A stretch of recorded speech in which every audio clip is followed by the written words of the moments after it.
The sky was burning red when Alina opened her eyes. Her head was spinning, her ears still ringing from the impact. For a moment, she didn't remember where she was.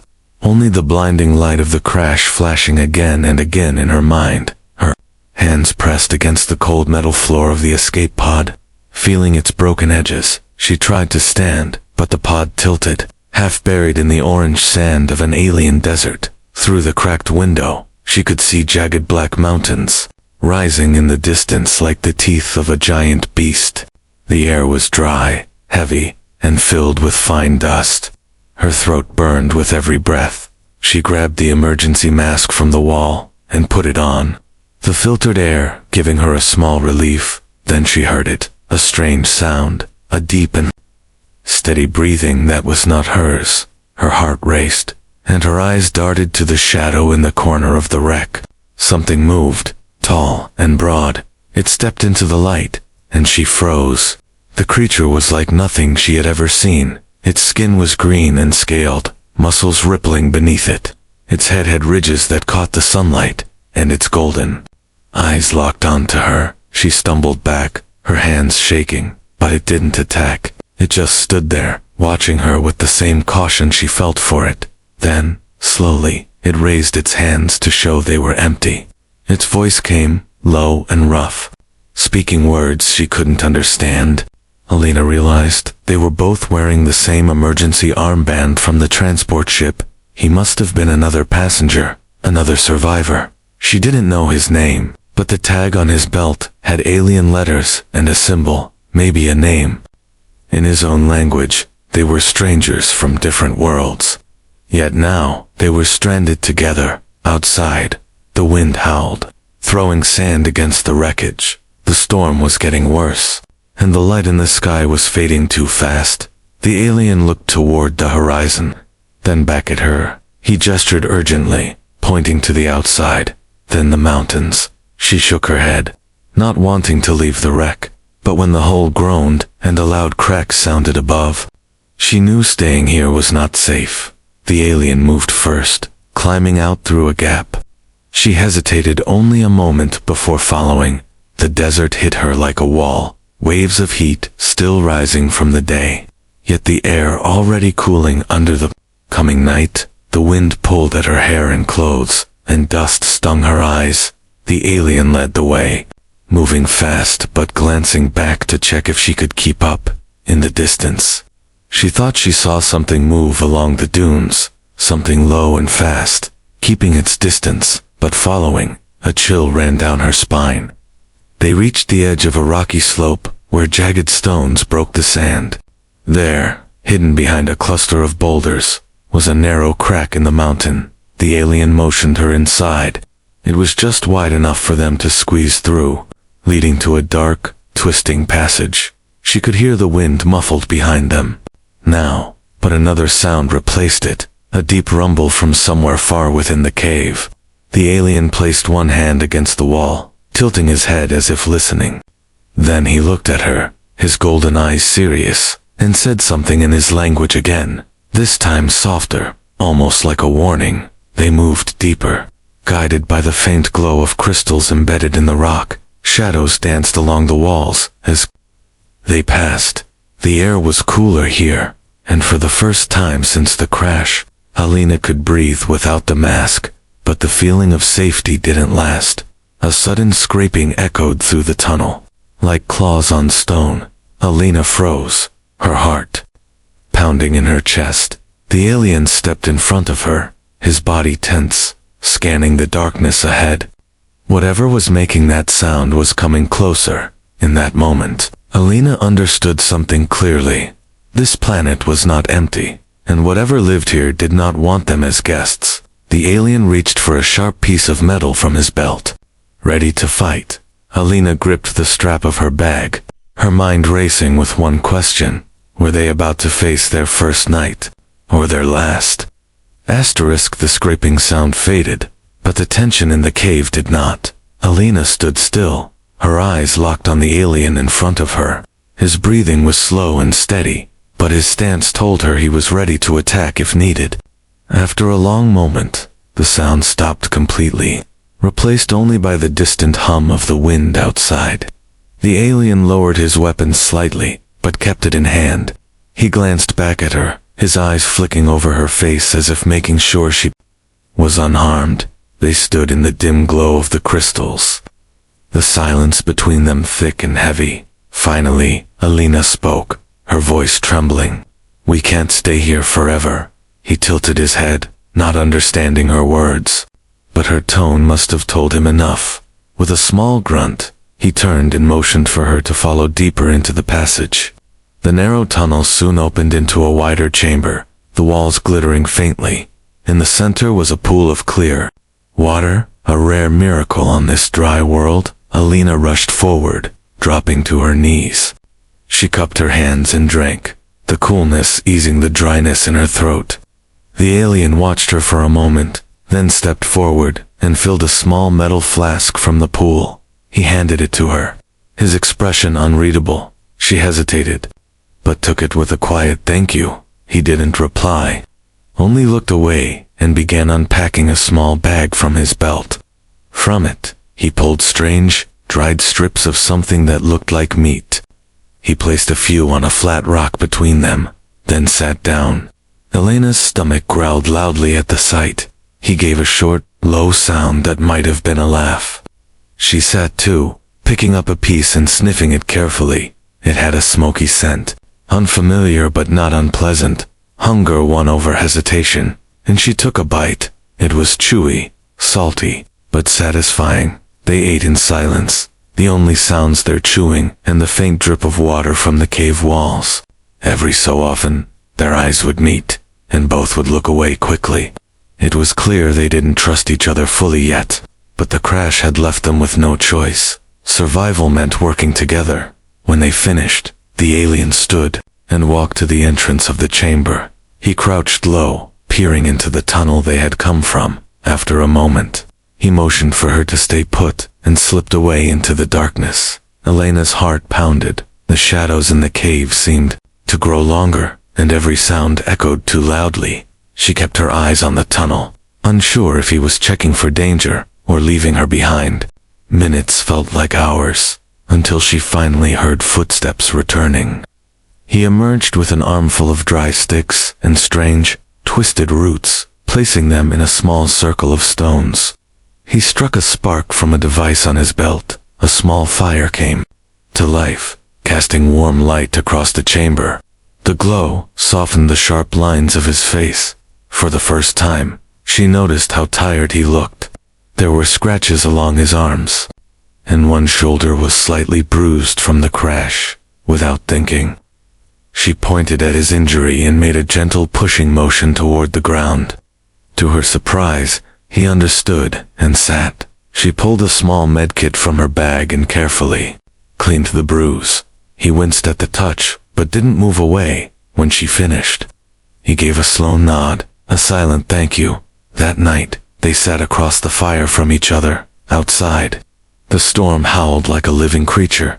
The heat from the flames mixed with the smell of the roots he had brought, roasting in the fire. The food was strange but filling, and for the first time since the crash, Alina felt a small sense of safety. Still, the cave's darkness beyond, the firelight felt alive, as if something out there was watching.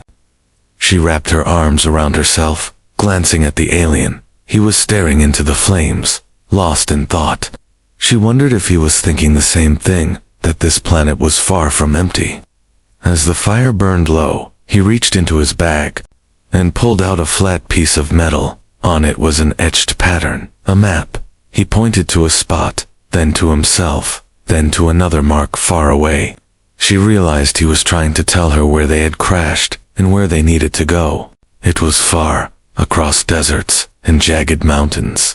Dangerous terrain for anyone, even more so for two survivors without a ship. But it was their only hope of finding rescue. Alina nodded slowly. The alien gave a short approving sound, then lay down near the fire, his weapon within reach. She lay on the other side, her eyes fixed on the ceiling of the cave. The sound of the wind outside mixed with the faint crackle of the fire, and somewhere deep inside, she knew this uneasy alliance was only the beginning. The next morning, the storm had calmed, leaving the desert silent and strange. Alina woke to find the alien already awake, crouched near the cave entrance, scanning the horizon. His golden eyes seemed to catch every movement, every shadow. When he noticed her stirring, he gestured for her to follow. They had a long journey ahead, and staying in one place for too long could invite danger. They stepped out into the sunlight, the air still cold from the night. The sand shimmered in the distance, hiding shapes that might have been dunes, or something alive. Alina tightened the straps on her bag, keeping close to him. For hours they walked across cracked ground and shifting sands. Their boots left deep prints that were quickly swallowed by the wind. She could feel the sun growing hotter with each step. By midday, her throat was dry. The alien stopped beside a twisted, leafless plant.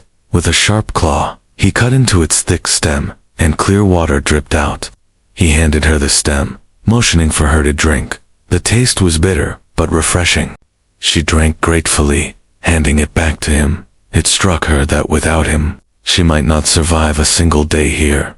Later, they spotted movement on the ridge ahead, a group of four-legged creatures, lean and covered in spiny armor. They moved with slow, careful steps, sniffing the air. The alien raised his hand for her to stop. He crouched low and pulled out a small sling from his belt. In one swift motion, he launched a stone, striking one of the creatures in the side. It let out a sharp cry and collapsed. The others scattered into the distance. He approached the fallen animal, checking its teeth before lifting it over his shoulder. They returned to a cluster of rocks that offered some shade. There, he skinned the creature with quick, practiced motions. Alina watched, surprised at how efficient he was. Within minutes, strips of meat were roasting over a small fire. The smell made her stomach twist with hunger. When it was ready, they shared the meal. It was tough but filling, giving them strength to continue. As the day stretched on, the terrain grew harsher. Jagged stones jutted out of the ground, forcing them to climb instead of walk. At one point, Alina slipped on loose gravel. She gasped as she lost her footing, but the alien's strong hand caught her wrist, pulling her up before she could fall. For a moment, they stood close, their faces inches apart. She saw something in his eyes, not just caution, but concern. He released her slowly, and without a word, continued climbing. Yet the memory of that brief moment stayed with her. By late afternoon, they found another cave, smaller than the last, but safer from the wind. Inside, the alien placed a few glowing crystals along the walls, filling the space with soft light. They set their things down.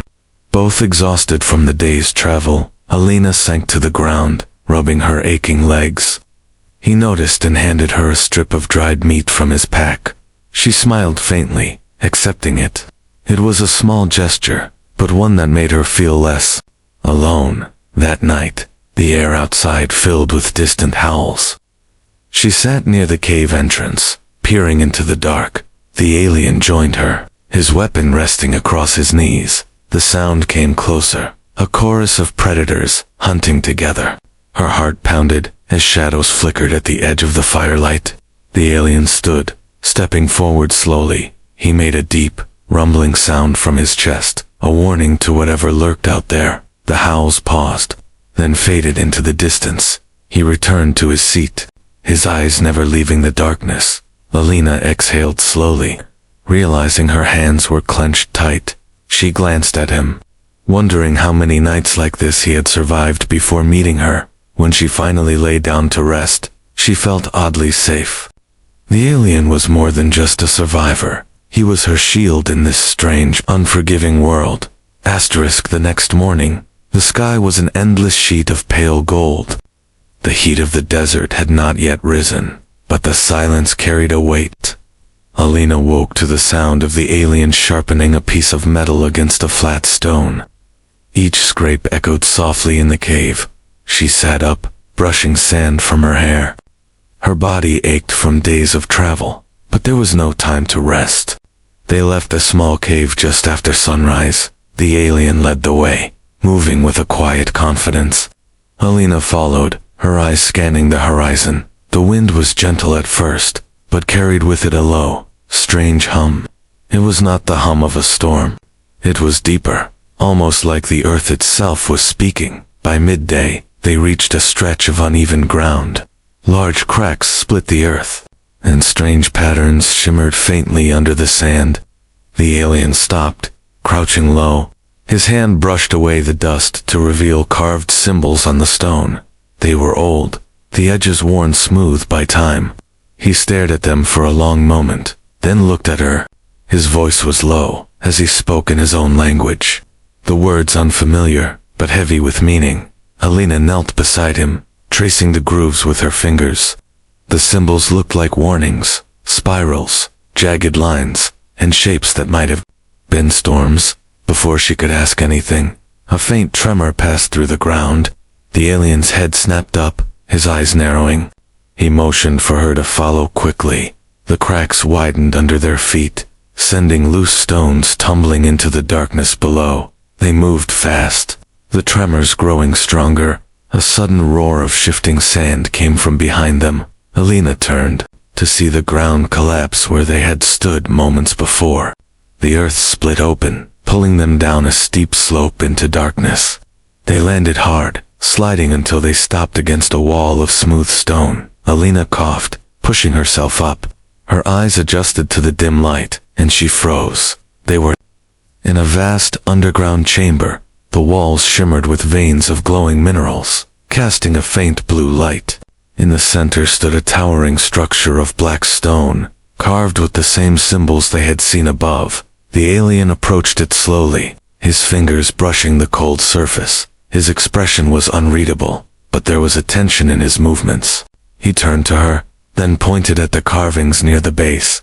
They showed storms covering the planet, lasting for months, maybe years. If the symbols were true, rescue would not come quickly, if at all. Alina's chest tightened. They might be trapped here longer than she ever imagined. She sat on a flat stone, her mind racing.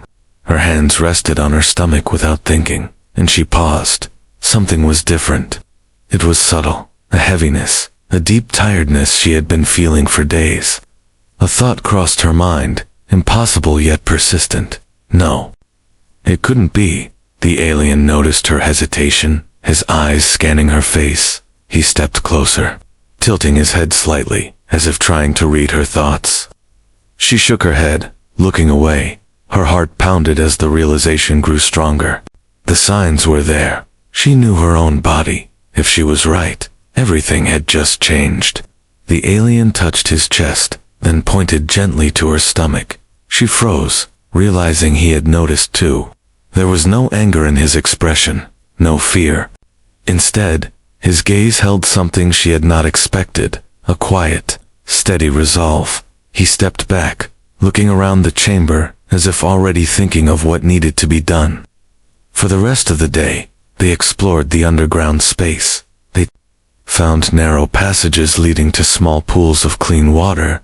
There were piles of ancient supplies, preserved in sealed containers. The alien tested them carefully, keeping only what was safe to eat. He carried the heaviest loads himself, making sure she took only what she could manage. That night, they made a small camp inside the ruins. The air was cool, the faint blue glow of the walls giving everything an otherworldly beauty. Alina sat by the fire they built, her thoughts tangled. If she truly was pregnant, this place would become more than just a shelter. It would be their home for as long as they survived. She glanced at the alien, who was sharpening his weapon in the glow of the crystals.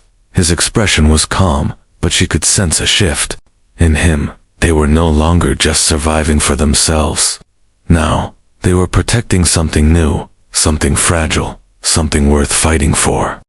The days after the discovery passed with a new rhythm. Kale, as Alina now called him in her mind, had become even more watchful. Every step they took, every bite of food they ate, was calculated to keep her safe. If there was danger ahead, he moved first, scanning the shadows before letting her follow. If the path was too steep or rough, he lifted her without a word. his scaled arms warm and strong. They had made the underground chamber their main shelter. Its glowing blue walls gave them light at night, and the deep stone protected them from the desert winds. Still, Cale knew they could not rely on one place alone. Predators here were clever.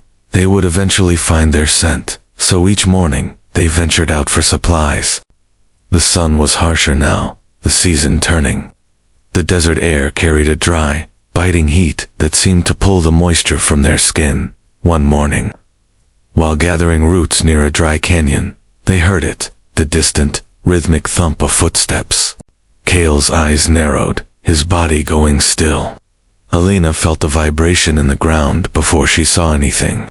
A massive shadow emerged from behind a rock ridge, a creature like a mix between a lizard and a wolf.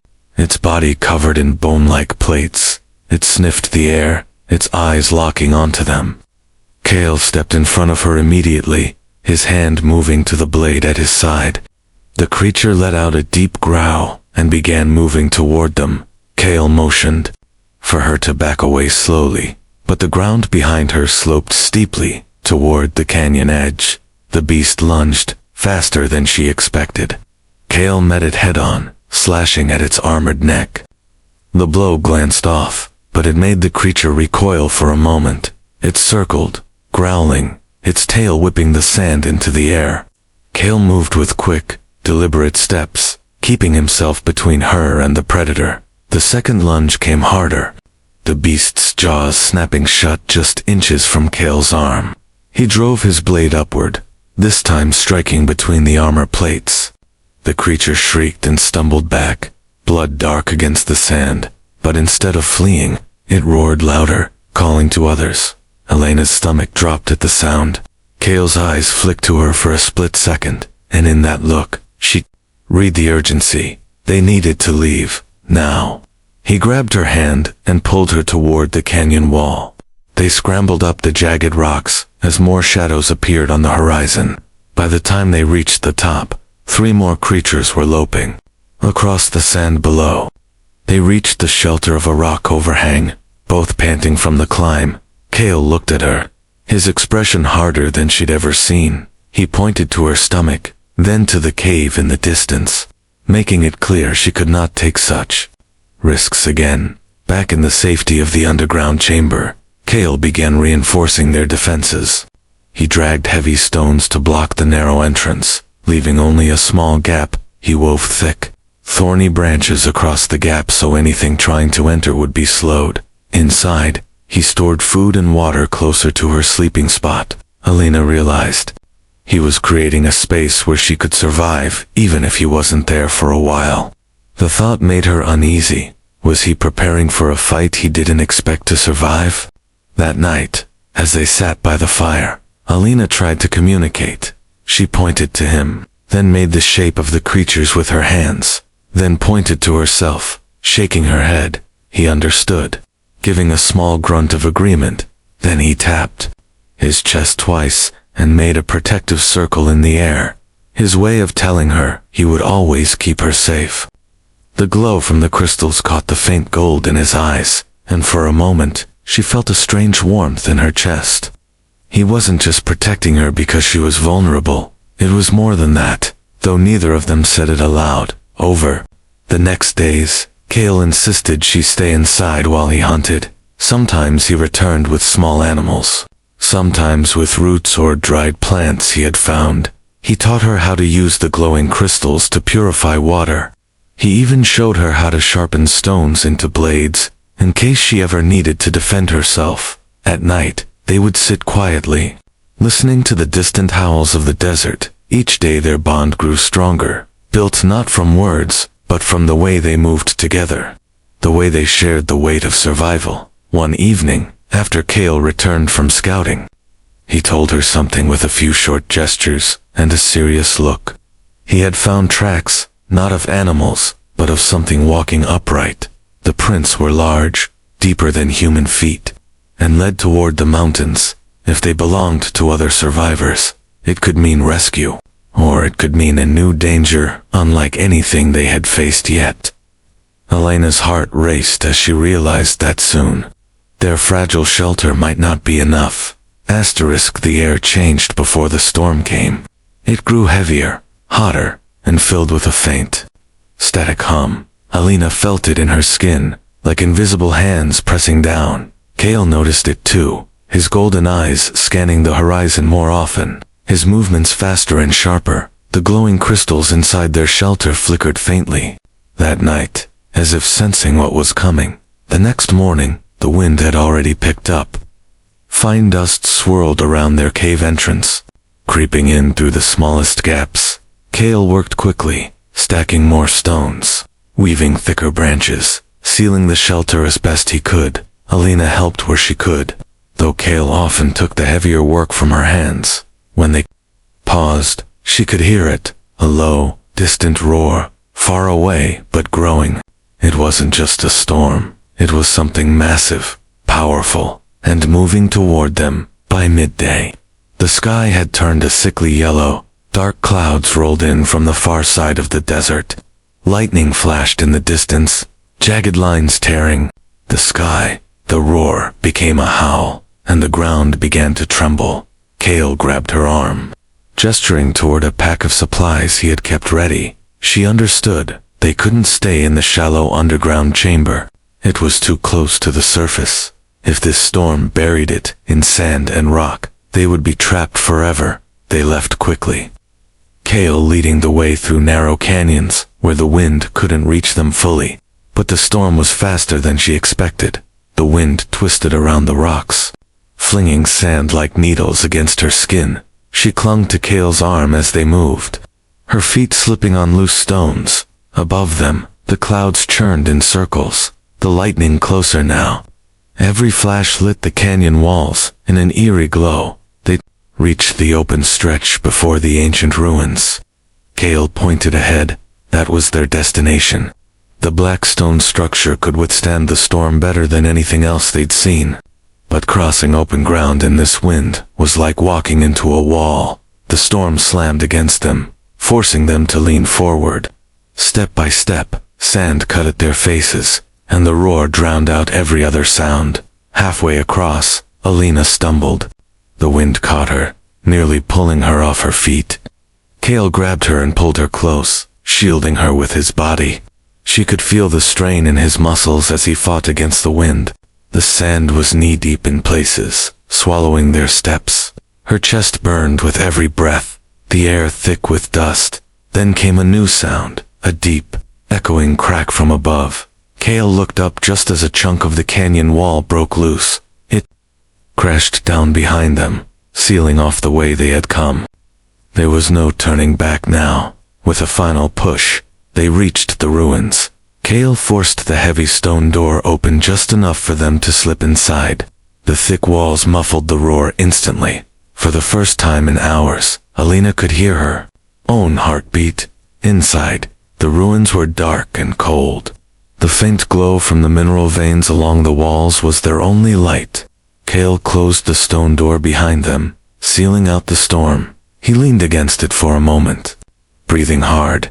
Alina touched his arm, grateful beyond words, but their relief was short-lived. A faint rhythmic sound echoed from deeper within the ruins. Footsteps, slow and deliberate, not the sound of wind or shifting stone. Something alive was in here. Cale raised his weapon, his posture tense. He motioned for Alina to stay behind him as they moved deeper into the ruins. The air smelled faintly metallic, and the shadows seemed to shift with each step. The footsteps stopped, replaced by a low, steady breathing. From the darkness, a tall figure emerged. It wasn't a predator beast. It was another alien, taller than Cale, with pale, scarred skin and piercing silver eyes. The newcomer studied them in silence before speaking in a deep, rough voice neither of them understood. Cale didn't lower his weapon. The tension between them was sharp. Whoever this was, they had survived in these ruins for a long time, and that meant they were dangerous. The storm outside raged on, shaking the walls. Alina's heart pounded as she realized the truth. They had escaped one danger, only to walk into another. The silver-eyed stranger stood still, his tall frame blocking most of the narrow hall. The storm outside shook the walls of the ruins, sending a deep rumble through the floor. Kale and the stranger locked eyes, their postures tense. Alina could feel the weight of the silence pressing down on her. The stranger's gaze flicked briefly to her stomach, then back to Kale. Something in his expression changed. It softened, but only slightly.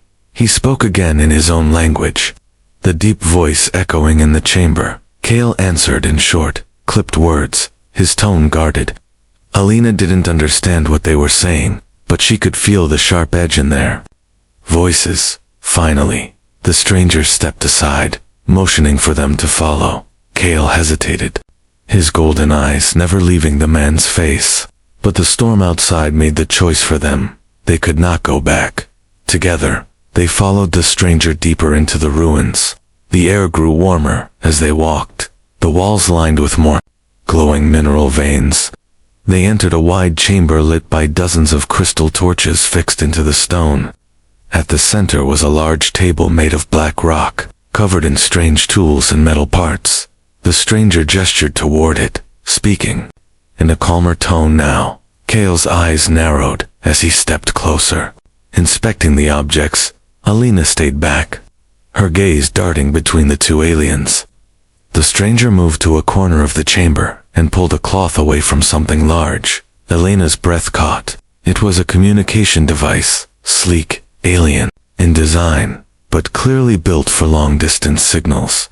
Its surface shimmered faintly, as if powered by some hidden energy. Kale turned sharply toward Alina, his expression shifting from suspicion to something close to hope. The stranger spoke again, his voice lower now, as if offering a deal. Kale looked at her, then nodded slowly. He gestured for her to sit, while he and the stranger worked. The two aliens moved quickly, attaching wires, adjusting panels, pressing symbols she didn't understand. The device began to hum softly, its lights growing brighter. Alina placed a hand on her stomach, feeling a sudden rush of warmth in her chest. Could this really mean rescue? Hours passed as the storm outside continued to roar. The walls shook now and then, but the ruins held strong. Finally, the device let out a sharp, clear tone. A faint voice crackled through the air, speaking in a language Alina didn't know. Kale's shoulders straightened, his reply firm and steady. The stranger added a few words of his own before stepping back. Then the device went silent, its lights dimming to a soft glow. Kale turned to her, his expression calmer than she had ever seen it. He knelt in front of her, pressing his hand gently to her stomach. In that quiet moment, no words were needed. She understood. Someone had heard them. Help was coming, though when it would arrive was still uncertain. The stranger brought them food, strange flat bread, and a warm drink with a bitter edge. Alina ate slowly, still trying to process the day. Kale stayed close, his presence solid and protective. Even the silver-eyed stranger seemed less threatening now, though his gaze remained sharp. The three of them sat in silence, listening to the fading roar of the storm. When night came, they made a small fire in a sheltered alcove of the chamber. Alina lay on a bed of woven mats the stranger provided. Kale sat beside her, sharpening his blade, the rhythmic scrape oddly comforting. Her eyes grew heavy, but before she drifted off, she felt his hand rest gently on hers. The firelight flickered over the stone walls, casting shadows that danced like old ghosts. For the first time since the crash, she felt something like peace. Days later, the storm finally broke. The sky outside was clear, the air fresh after the long chaos. From the highest point of the ruins, they could see far into the desert, and their faint but real was the glint of metal on the horizon. A ship moving toward them. Alina's heart leaped. Kale stood beside her, his eyes fixed on the sight. The stranger watched too, his expression unreadable. She didn't know what would happen when the ship arrived. Would they leave this planet behind? Would they all go together? One thing was certain. She and Kale were no longer just two strangers trying to survive. They were bound by something stronger than chance, bound by the life they now shared, and the future they had to protect. As the ship drew closer, Kale reached for her hand. She took it without hesitation. Whatever came next, they would face it together. Not as human and alien, but as family. And somewhere, deep inside, Alina knew this was not the end of their story. It was only the beginning.